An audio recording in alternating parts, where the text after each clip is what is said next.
এই নির্বাচন সরকার বদলের নির্বাচন না, এই নির্বাচন ঠিক করবে দেশের মালিককে।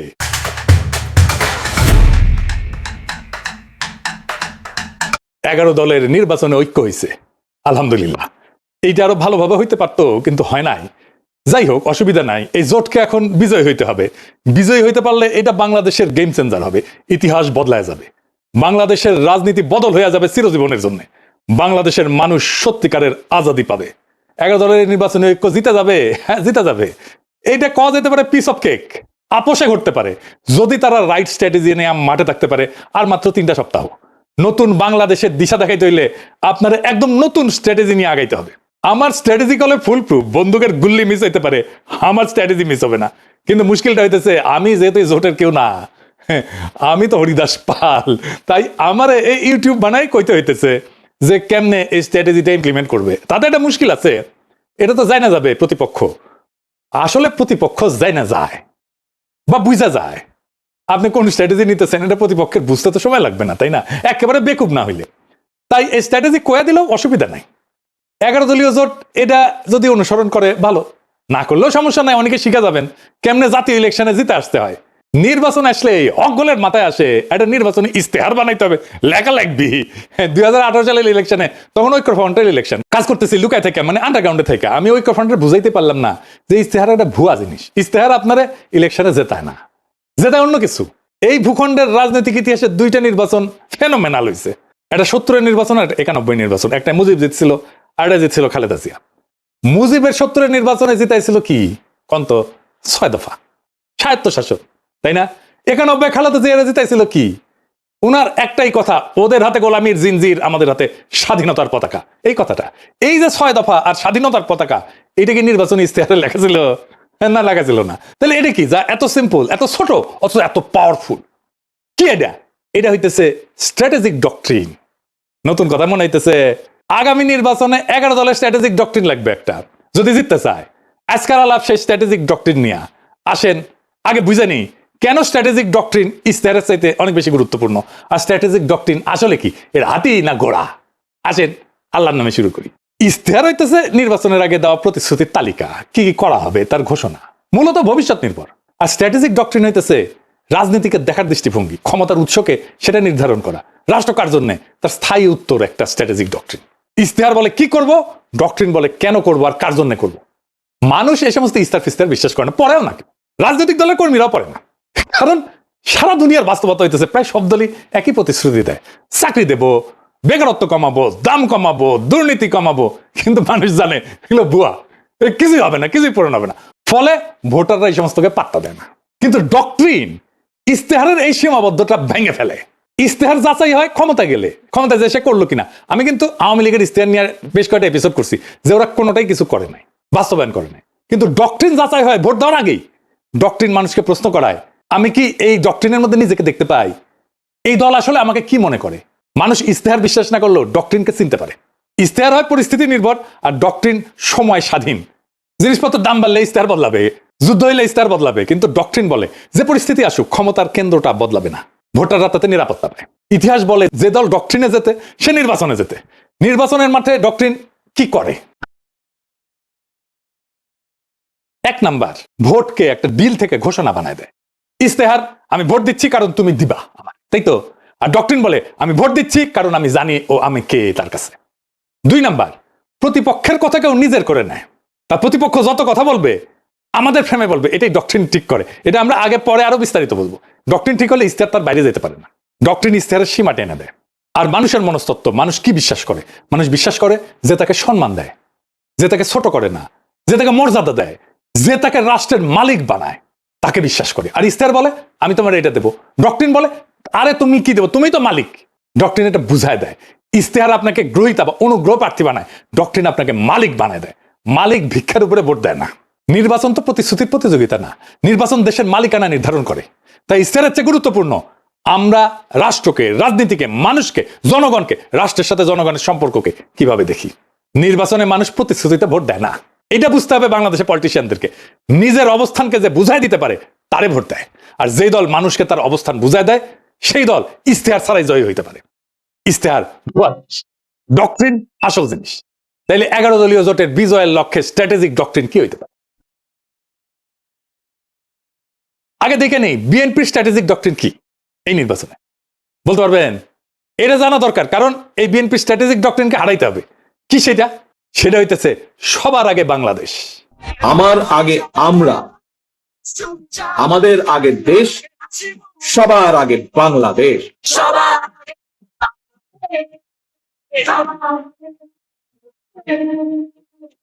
দেখেছেন উনারা সচেতন ভাবে করছেন কিনা এটা উনারাই বলতে পারবেন। তবে এইটা একটা plain and pure strategic doctrine বিএনপির। সবার আগে বাংলাদেশ এটা কেবল স্লোগান না, এটা একটা ডক্ট্রিনাল স্টেটমেন্ট। এইটাই ক্ষমতার উৎস নির্ধারণ করে। তাহলে এই ডক্ট্রিনাল স্টেটমেন্টের সমস্যা বের করতে হবে। সমস্যাটা কি? স্লোগানের সমস্যা বের করতে পারলে এইটারে ফাইট করা সহজ, আর এইটারে ফাইট করতে পারলে বিএনপি পুরা ক্যাম্পেইন কোলাপস করবে। আসেন এটা দেখে নিই, আমরা বিস্তারিত খুঁটায় খুঁটায় দেখবো, তাহলে বুঝবেন এই সরল কথার মধ্যে কি গরল লুকায় আছে। গরল মানে জানেন তো, বিষ বিষ বিষ। তো দানের শীষের এই ডক্ট্রিনে কি বিষ লুকে আছে সেটা আমরা খুঁজে দেখি। সবার আগে বাংলাদেশ মানে বাংলাদেশ নামে একটা বিমূর্ত সত্তা আছে, সেই সত্তার যে স্বার্থ সেটা জনগণের উপরেও প্রাধান্য পাইতে পারে। অর্থাৎ জনগণ আগে না, রাষ্ট্র আগে। এটা একটা স্পষ্ট স্টেট ফার্স্ট ডক্ট্রিন। এটা শাসনের বৈধতা তৈরি করে। এই স্লোগান দিয়ে বলা হয় দেশের স্বার্থে সব কাজ করা হবে, ফলে অধিকার সীমিত করা, মত প্রকাশ দমন করা, কঠোর সিদ্ধান্ত নেওয়া, দমন পীড়ন করা সবই নৈতিকভাবে বৈধ হয়ে যায়। হাসিনার মতো। হাসিনাও এই একই ধরনের ডক্ট্রিনে বিলিভ করতো, বিশ্বাস করতো। এটারে বলা হয় ইংরেজিতে ইনস্ট্রুমেন্টাল লেজিটিমেসি ডক্ট্রিন, মানে উদ্দেশ্যের নামে পদ্ধতির বৈধতা। মানে উদ্দেশ্য হইতেছে আগে রাষ্ট্র, সবার আগে বাংলাদেশ। সেই জন্য ওই সবার আগে বাংলাদেশকে রাখার জন্য যা যা পদ্ধতি আমি অ্যাপ্লাই করব সব বৈধ, সব সহি। এইটা জনগণকে সাবজেক্ট না অবজেক্ট বানায়, মানে জনগণের মালিক থাকে না, শাসিত হওয়ার বস্তু বানায় ফেলে। এই ফ্রেমে দেশ উপরে, জনগণ নিচে। জনগণ দেশকে সেবা দিবে, সেবা।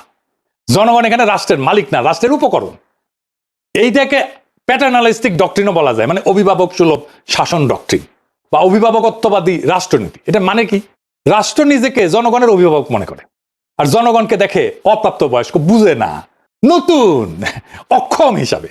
এই এই সোনামণি বসো, জান তুই টেকে হ্যাঁ নয় নতুন নতুন। যাদের হয়ে রাষ্ট্র ভালো বুঝে সিদ্ধান্ত নেয়। এই ডক্ট্রিনে জনগণ মালিক না, তত্ত্বাবধানে থাকা ব্যক্তি যার সম্মতি প্রয়োজনীয় না, আনুগত্যই যথেষ্ট। প্রশ্ন করাকে দেখা হয় অকৃতজ্ঞতা হিসাবে। প্যাটার্নালিস্টিক ডক্ট্রিন, বোঝা গেছে? হাসিনা বলতো অকৃতজ্ঞ জাতি। এইখানে রাষ্ট্র বলে তোমার চেয়ে আমি বেশি বুঝি, আমি সবচেয়ে বেশি বুঝি। এই অভিভাবকত্ববাদী রাষ্ট্রনীতি এমন একটা শাসন দর্শন যেখানে জনগণ নাগরিকরা রাষ্ট্রের সন্তান। সন্তান বললে ভালো শোনায়, আসলে ওই অর্থে না আর কি, মানে অপ্রাপ্ত বয়স্ক জনগণ। দেখেন সবার আগে বাংলাদেশের ডক্ট্রিন কিন্তু পাল্টায় না কখনোই। মানে ধরেন যুদ্ধেও একই থাকে, সংকটেও একই থাকে, দমনেও একই থাকে। যুদ্ধও মানাবে এটা, সংকটও মানাবে, দমনেও মানাবে, কারণ দেশের জন্য সব যুক্তি খাটে। এটি ডক্ট্রিনের লক্ষণ। ডক্ট্রিন হয়ে উঠতে হইলে এরকম যে কোনো পরিস্থিতিতে এইটা কাজে লাগবে। এটা সীমা টানে না, ক্ষমতাকে অসীম করে দেয়। এই স্লোগানে কোথাও বলা নাই কি করা যাবে না, জনগণ কখন না বলবে, ক্ষমতার সীমা কোথায় বলা নাই। ক্ষমতা নিজেই তার সীমা ঠিক করে। এটা আনচেকড সোভার্নিটি ডক্ট্রিন, সীমাহীন সার্বভৌমত্বের ডক্ট্রিন। এইটা নিয়ন্ত্রণহীন সার্বভৌমত্ববাদী রাষ্ট্রনীতি। রাষ্ট্র নিজেই নিজেকে চূড়ান্ত ক্ষমতার উৎস মনে করে, যার উপরে জনগণের সম্মতি, জনগণের জবাবদিহিতা চাওয়ার অধিকার, এমনকি জনগণের এটা সীমা ঠিক করে দেওয়া, এটা কাজ করে না। এই ডক্ট্রিনে ক্ষমতার উপরে কোনো কার্যকর নিয়ন্ত্রণ থাকে না। রাষ্ট্রের স্বার্থ সব প্রশ্নের ঊর্ধ্বে। নাগরিক অধিকার এখানে শর্ত সাপেক্ষ হয়ে যায়। রাষ্ট্র বলে আমি সিদ্ধান্ত নেব, সীমা আমি ঠিক করব, তুমি কোন তেজপাতা, তুমি কোন। তার মানে সবার আগে বাংলাদেশ কোনো আবেগী স্লোগান না, এটা এমন একটা স্ট্র্যাটেজিক ডক্ট্রিন যা রাষ্ট্রকে জনগণের উপরে স্থাপন করে এবং ক্ষমতাকে সীমাহীন বৈধতা দেয়। তাইলে এই সবার আগে বাংলাদেশ এই স্লোগানের স্ট্র্যাটেজিক ডক্ট্রিনকে হারাইবেন কেমনে? এই প্রথম কৌশল হইতেছে এটাকে আক্রমণ করা যাবে না। আক্রমণ না করে হারানো যায়, খুব চমৎকার ভাবে হারানো যায়, অপরূপ ভাবে হারানো যায়, মোলায়েম ভাবে হারানো যায়। কারণ আপনি এটা ব্যাখ্যা করতে পারবেন না এখন কেন এটা খারাপ। আপনি জন ধরে বুঝাইতে পারবেন না, টাইম নাই, কইতে পারবেন না বুঝিস এই স্লোগান কিন্তু তোমার স্লোগান। তাই এইটার কৌশল অন্য। কি সেই কৌশল? এই স্লোগানকে গ্রহণ করতে হবে। আমরা এটাকে গ্রহণ করতেছি কারণ রাজনীতিতে যে স্লোগান জনগণের মনে কিছুটা ঢুকে গেছে, সেটাকে ভাঙা সহজ হয় না, কিন্তু সেটাকে নতুন অর্থ দিতে পারলে জেতা যায়। আমরা এটাকে নতুন অর্থ দেব। তাহলে কি হবে? Counter narrative. কিভাবে আমরা এই কথাটাকে নতুন মিনিং দিতে পারবো, নতুন অর্থ দিতে পারবো? তাহলে আমাদের এমন একটা স্লোগান আবিষ্কার করতে হবে যেই স্লোগানের মানে এই বিএনপির স্লোগান সবার আগে বাংলাদেশের স্লোগানের অনিবার্য পরিণতি বলে মনে হয়, ডেস্টিনি বলে মনে হয়। কি হইতে পারে সেটা? সবার আগে বাংলাদেশের কাউন্টার ন্যারেটিভ হবে আমরাই বাংলাদেশ। ওরা বলবে সবার আগে বাংলাদেশ, আমরা বলবো সেটাই তো আমরাই বাংলাদেশ। এখানে কোনো ঝগড়া নাই, এখানে কোনো কনফ্রন্টেশন নাই, এখানে কোনো কন্ট্রাডিকশন নাই, এখানে আছে কমপ্লিশন, সম্পূর্ণতা। বিএনপি বলছে কি আগে, আমরা বলছি ওইটা আসলে কি, কেন আমরাই বাংলাদেশ। বিএনপির সবার আগে বাংলাদেশ স্লোগানকে আমরাই বাংলাদেশ স্লোগান সুপারসিড করে যাবে, এখানেই মূল খেলা। আমি এখানে কয়েকটা দিক ব্যাখ্যা করব কেন কিভাবে এটাকে সুপারসিড করে যাবে। আসেন সেটা বুঝে দেখি, খুব মজা লাগে। প্রথমে দার্শনিক ব্যাখ্যা, মানে পলিটিক্যাল ফিলোসফির ব্যাখ্যা। বাংলাদেশ জমি না, পতাকা না, সংবিধানে কাগজ না, বাংলাদেশ হলো মানুষের সমষ্টিগত রাজনৈতিক অস্তিত্ব। এখান থেকে আসে জনগণের সার্বভৌমত্ব। মানুষ মানে রাষ্ট্রের মালিক, তাই আমরাই বাংলাদেশ কোনো আবেগিক কথা না, এটা সার্বভৌমত্বের ঘোষণা। বিএনপি দেশকে একটা বাইরের বস্তু হিসেবে দেখে, আমরা দেশকে নিজেদের পরিচয় হিসেবে দেখি। 2 নাম্বার রাষ্ট্রনৈতিক ব্যাখ্যা বা স্টেট লজিক। বিএনপির ফ্রেম রাষ্ট্র আগে, রাষ্ট্র সিদ্ধান্ত নেয়, মানুষ উপকারভোগী। আমাদের ফ্রেম মানুষ আগে, মানুষ সিদ্ধান্ত নেয়, রাষ্ট্র মানুষের যন্ত্র। এইখানে ক্ষমতার কেন্দ্রটা বদলায় যায়, এইটাকে বলে সাবজেক্ট শিফট। বিএনপি বলে আমরা দেশ চালাবো, আমরা বলি আমরাই দেশ।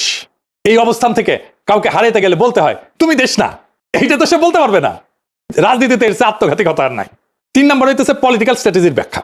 এটারে বলা হয় ক্লাসিক ফ্রেম হাইজাকিং। বিএনপি যতবার বলবে সবার আগে বাংলাদেশ, ততবার তারা আসলে বলবে আমরা আগে। তারা নিজেরাই জনগণকে কেন্দ্র বানাবে, আমাদের ফ্রেম রিপিট করবে। এটারে বলা হয় নো এসকেপ ন্যারেটিভ। ওরা কথা বললেই আমার ভাষায় কথা বলবে।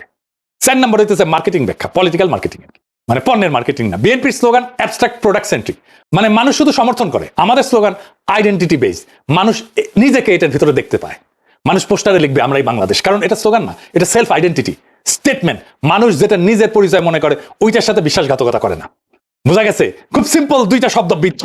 আপনাদের মনে আছে আওয়ামী লীগের জয় বাংলা স্লোগানটারে ক্যাপচার কইরা ধ্বংস করে দিছিলাম। আগে ক্যাপচার করছি, তারপরে ধ্বংস করে দিছি, ডিস্ট্রয় করে দিছি। বেশি দিন আগের কথা না, মনে আছে না? যেই স্লোগান তাদেরকে উদ্দীপ্ত করার কথা, সেই স্লোগানটাকে আগে ক্যাপচার কইরা ধ্বংস করে দিছিলাম একেবারে পুরাপুরি। এই টেকনিকে এবার আসেন ইলেকশন জার্নির আর্ক। সেইটা আবার কি? এটা আসলে কি? নয়া জিনিস করছেন দাদা, কঠিন মনে হচ্ছে। আরে কঠিন না, সেল চালাইয়া বুঝে যাবেন। আসেন সেল চালাইয়া বুঝে নি। এইটা আসলে ভোটের আগে থেকে ক্ষমতায় যাওয়ার পর পর্যন্ত জনগণকে একসাথে নিজের সাথে যুক্ত রাখার রোডম্যাপ, পথ নকশা। এখানে ভোট শুধু একটা ঘটনা, পুরো গল্প না। ঠিক আছে?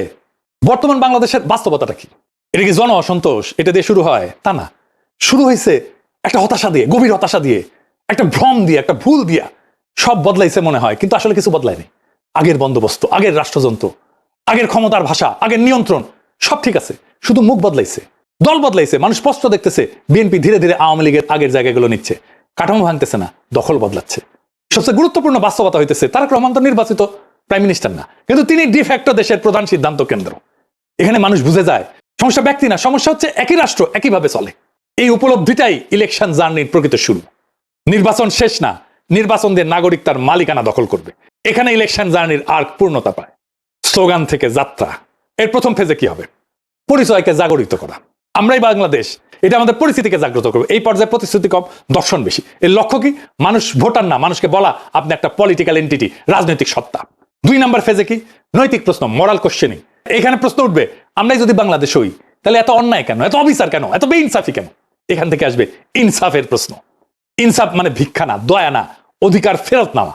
মানুষ তখন বোঝে অন্যায়টা তো তাহলে আমার বিরুদ্ধে, বেইনসাফি তো আমার বিরুদ্ধে। আমরাই যদি বাংলাদেশ হই আর এই বাংলাদেশে যদি বেইনসাফি থাকে তাহলে এই বেইনসাফি আমার বিরুদ্ধে, কারণ আমি তো বাংলাদেশ। 3 নম্বর ফেজ ইনসাফের কাফেলা। এটা একটা কালেকটিভ জাস্টিসের ফেজ, সম্মিলিত ন্যায়ের যাত্রা। মানুষ বোঝে আমি একা না, আমার অভিজ্ঞতা সবারই এখানেই জন্ম নেয় কাফেলার ধারণা। কাফেলা মানে পার্টি না, কাফেলা মানে পোস্টার না, এটা একটা নৈতিক যাত্রা। আমার ভোটটা তো দেওয়া হবে তাকেই যে আইন বানাবে, যেকে আমি সংসদে পাঠাচ্ছি। এটা একটা যাত্রা, যে আইন সমাজে ইনসাফ কায়েম করবে। এই ভোট শুধু ব্যালটের ভোট না, এটা ইনসাফ কায়েমের কাফেলা। 4 নম্বর ফেজ আজাদির দোরগোড়ায় পৌঁছানো। শেষ পর্যায়ে প্রশ্ন বদলায়, কে ক্ষমতায় যাবে এটা প্রশ্ন না, বরং আমরা কিভাবে শাসিত হব সেইটা প্রশ্ন হয়ে দাঁড়ায়। আজাদি মানে নিজের জীবনের উপরে নিজের কর্তৃত্ব।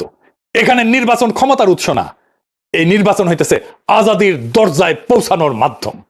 ইনসাফের কাফেলা দিয়ে আজাদির দরজায় পৌঁছানোর মাধ্যম হইতেছে নির্বাচন। তাইলে কেন এই যে সিম্পল মেসেজ আমরাই বাংলাদেশ, এটা কেন আমাদের জিতাই দেবে? 5টা সিম্পল কারণে জিতাই দেবে। 1 নাম্বার, এটা ঝগড়ার রাজনীতি না, 2 নাম্বার, এটা পরিচয়ের রাজনীতি। 3 নাম্বার, এটা মানুষকে ছোট করে না। 4 নাম্বার, এটা মানুষকে রাষ্ট্র বানায়, মালিক বানায়। 5 নাম্বার, এটা প্রতিপক্ষের মুখে আমাদের ভাষা ঢুকায় দেয়। মানুষ যখন বলে আমরাই বাংলাদেশ, সে আর শুধু ভোটার থাকে না, সে হয়ে যায় মালিক। আর মালিক কখনো ভুল জায়গায় দাঁড়ায় না। এই নির্বাচন সরকার বদলেন না, এই নির্বাচন ঠিক করবে দেশের মালিককে। ওরা বলে সবার আগে বাংলাদেশ, আমরা বলি আমরাই বাংলাদেশ। যেদিন মানুষ এটা বুঝে যাবে, সেদিন আর কাউকে জিততে হবে না। নির্বাচন নিজেই নিজের ফল ঘোষণা করবে। সেই দিনের অপেক্ষায় আমরা থাকবো 12ই ফেব্রুয়ারিতে। ইনকিলাব জিন্দাবাদ। আমরা কি চাই? আপনি কি চান? আমি কি চাই? বাংলা কি চাই? মাটির কি চাই? শহীদ কি চাই? আমরা কি চাই?